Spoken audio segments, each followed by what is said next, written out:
Jaji Mkuu wa Mahakama ya Tanzania,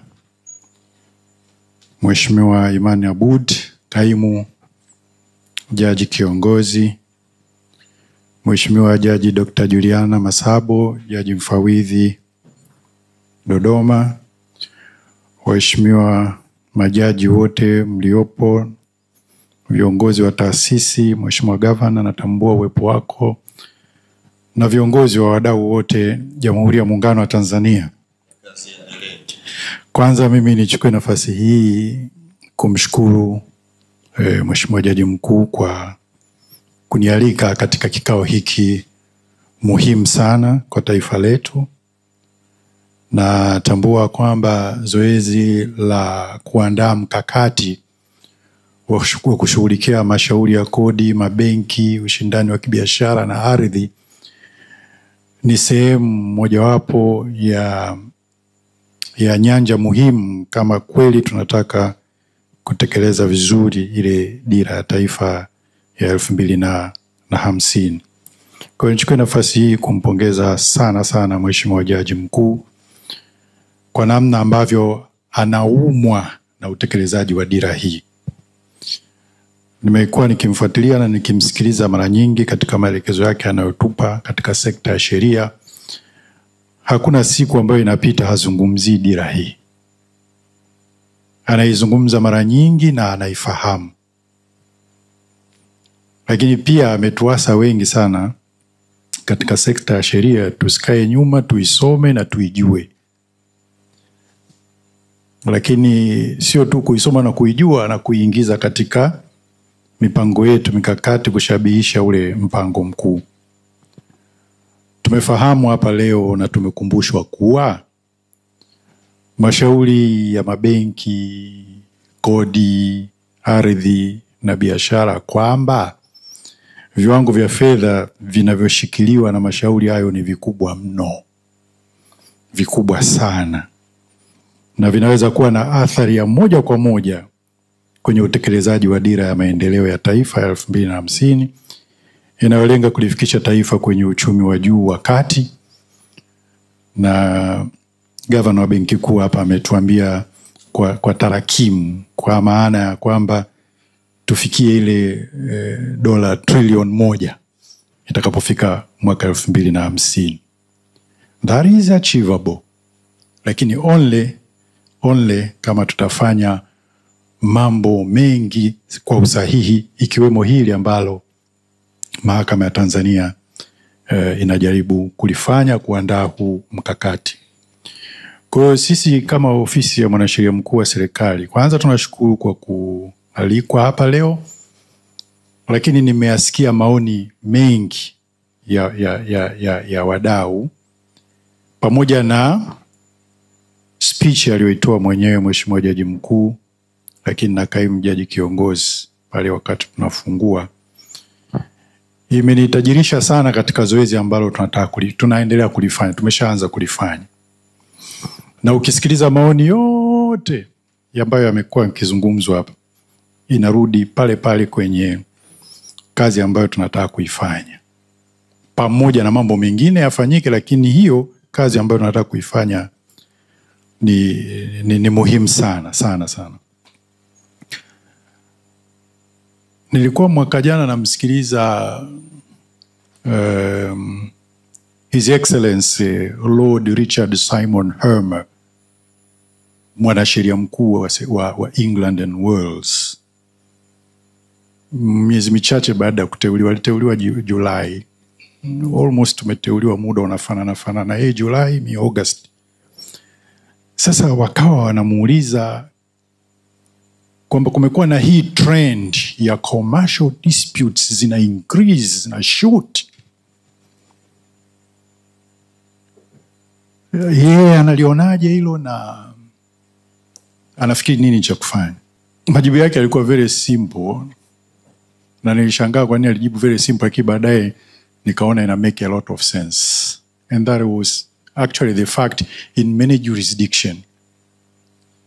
Kwamba yeye alisema I think and believe kwamba namna ambavyo tumeandika sheria zetu na ukuaji wa uchumi na soko havishabihiani. Some of them are outdated. Some of them do not really reflect the direction of the economy and the growth. So this is really what we want to do. Na nikirudi kwenye hoja nzuri aliyoisema Mheshimiwa Jaji Abdi Kagomba, jaji wa Mahakama Kuu hapa, kwamba panapokuwa na ukuaji wa uchumi, changamoto za maongezeko ya mashauri zinatarajiwa kuwepo.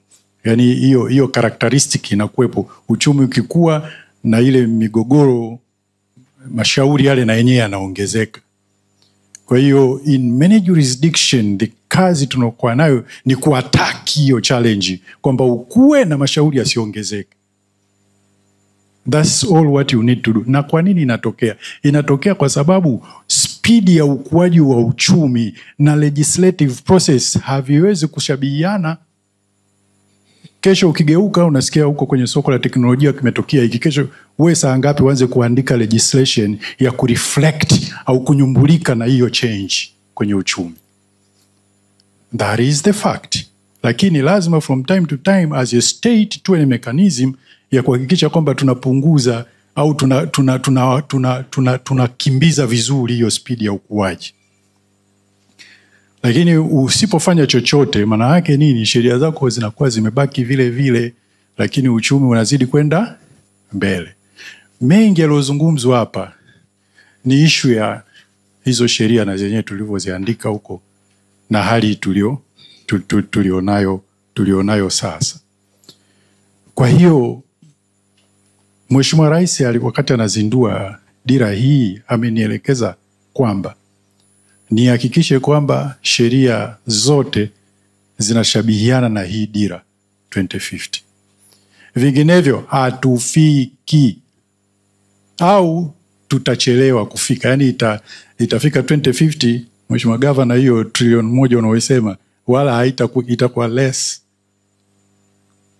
kwa sababu ya hizi namna ambavyo tumeandika hizi sheria zetu. Je, zinaendana na hii dira? Kila mtu anaifahamu hiyo dira ili aweze kupeleka maoni kwa mwanasheria mkuu wa serikali accordingly. Mwaka usilete maoni tu kwa kuangalia maslahi ya taasisi. We isome dira kindakindaki, uishibe, uielewe, bring your opinion, ili tuwe na proper legal framework. Zisiposhabihiana hizo, hii migogoro itaongezeka tu. Itakuwa inazidi kuwa mingi, lakini hata pia vile delays za kuitatua inaweza kuwa mingi, kwa sababu na yenyewe ni namna tu tulivyoandika sheria zetu. Kwa hiyo sisi tunachokiona, kwa mfano kuna concept moja inasema hivi, na hiyo tukielewa basi wala hatuwezi kupata changamoto, kwamba the law is never neutral. Yani kwa maana kwamba sheria inafungamana, while market forces, competition forces, business forces hazifungamani. Yani kama soko, nguvu za soko zinasema, ameondoka hapa Mheshimiwa Jaji Rose Ibrahim, zinasema Fair Competition Tribunal iwe business oriented, hiyo ni market force. Lakini wewe sheria umeandikaje? Ndio maana the law is never neutral, ita reflect walioiandika, sio? Kwa mkiandika vibaya haitakuwa business oriented mpaka muiandike vizuri ikashabihishe that particular market force. Kwa hiyo inategemea sasa hizi sheria, na ndio research tunajaribu kuifanya. Mohammed bin Rashid Al Maktoum alipokuwa anaulizwa kuhusu success of Dubai, wanaambia ataje zile factors 3, yeye alikuwa anarudia hiyo moja tu, the law reform that we did in 1998. Second one, the law reform, the reforms that we did in our laws. Ya tatu, we linked our laws with the market forces and the direction of our economy. Ndio maana kule unaweza kukuta kuna mawhisky, kuna manini, si nchi ya Kiarabu tu kio legislate tofauti, kwa sababu the law inafungamana. Kwa hiyo sisi tunataka kuhakikisha kwamba Law Reform Commission yetu tukishirikiana na sisi tufanye hiyo kazi vizuri. Kwa Kwanza in some jurisdictions hizo law reform commission kule wamejaa wachumi, wamejaa watu wa finance, lawyers they are very few, kwa sababu wale wachumi ndio wana inform hiyo sheria ikaandikweje. Kwa hiyo sisi tutakachojaribu kufanya, tunaendelea na lile zoezi la kupitia zile sheria kama Mheshimiwa Rais alivyotuelekeza, tukahakikisha kwamba tunazishabihisha. Inawezekana wakati ule tunaingia kwenye market economy tulianza kutunga hizi sheria especially kwenye sekta ya biashara na uchumi, na hali tulionayo sasa hivi mazingira tofauti. Nyingi bado hazijabadilishwa, nyingi miaka 2003 2004 hapo zimetungwa sheria ya BOT, hizi regulatory laws zote yani zina shida, yani hazireflecti mwelekeo tulionao. Kwa hiyo tutafanya hii kazi. Kwa hiyo ushauri wetu sisi ulikuwa ni kwamba, kama mmemsikiliza Mheshimiwa Jaji Mkuu mara nyingi sana, na mimi nimpe taarifa tu kwamba huwa napenda kuingia kwenye zile speech zake na kusikiliza.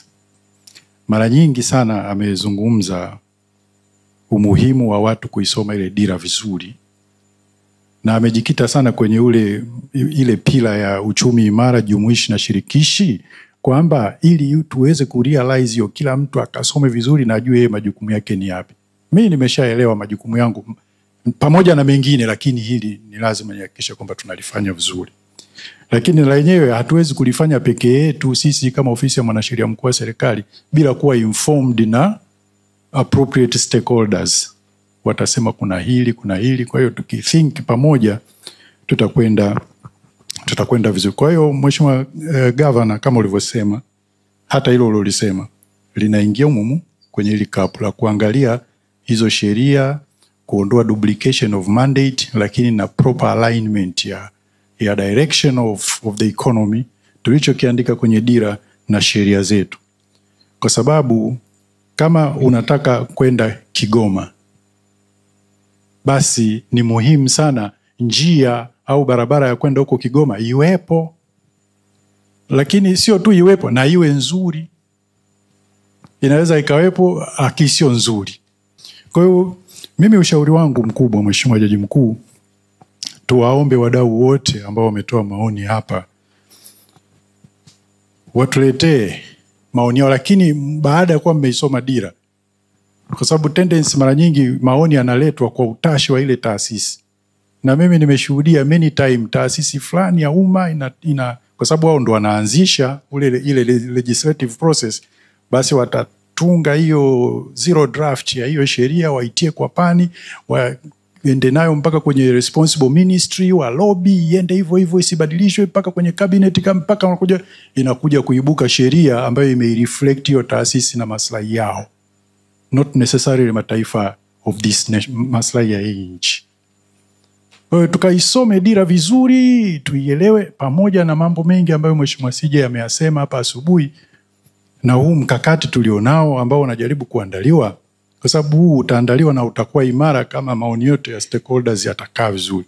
Basi mtuletee sisi kwa upande wetu ofisi ya mwanasheria mkuu wa serikali kwenye, pamoja na mambo mengine, lakini kwenye zoezi la kuhakikisha tunashabihisha sheria tuweze kulifanya vizuri.